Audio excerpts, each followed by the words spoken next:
There are five assumptions about the characteristics of adult learners.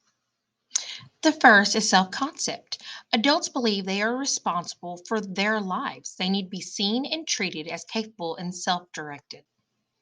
Next, we have adult learning experience.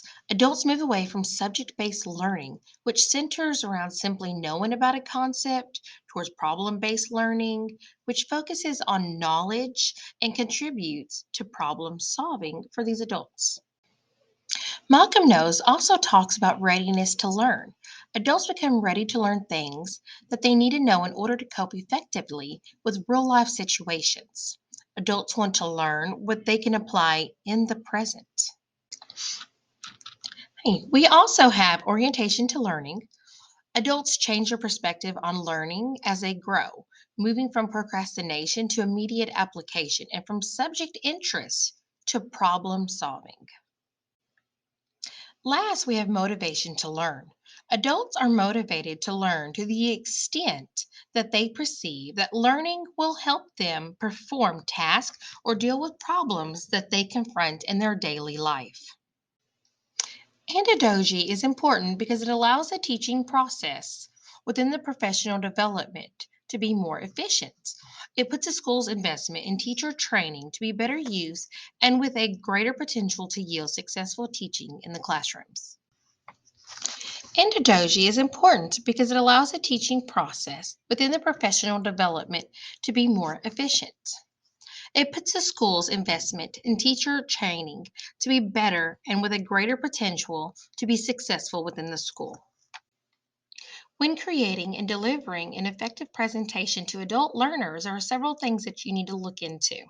The first one, you should make sure that you plan carefully. Do your research. Know your audience. What's going to catch their attention? What do they want to know? What do they want to learn? Time your presentation. You don't want to stand up there for a very long time talking and you lose all the attention. Speak comfortably and clearly. Give a brief overview at the beginning of the presentation about what it's going to be about, and then you can start. Never turn your back on the audience. Always keep good eye contact with that clear voice. To prevent cultural, ethnic, and gender bias, there are several things that you can do. For one, when speaking, include people in general reference. For instance, instead of saying mankind, use human beings, people, or humanity. Avoid identifying groups or race by ethnic unless it's irrelevant. For example, you wouldn't say women and minorities should apply. You should say women and members of minority groups should and encourage to apply.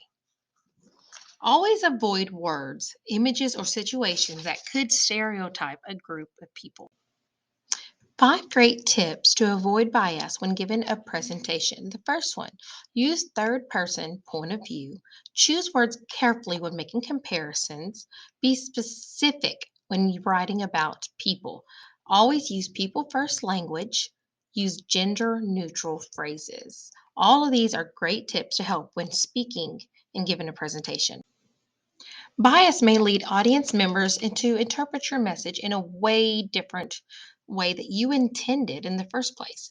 It may also prevent audience members to fully participate, even listen to your open mind of what they're supposed to be learning. You may have some that never come back to any of your presentations again. It is extremely important that you're very careful with what you say.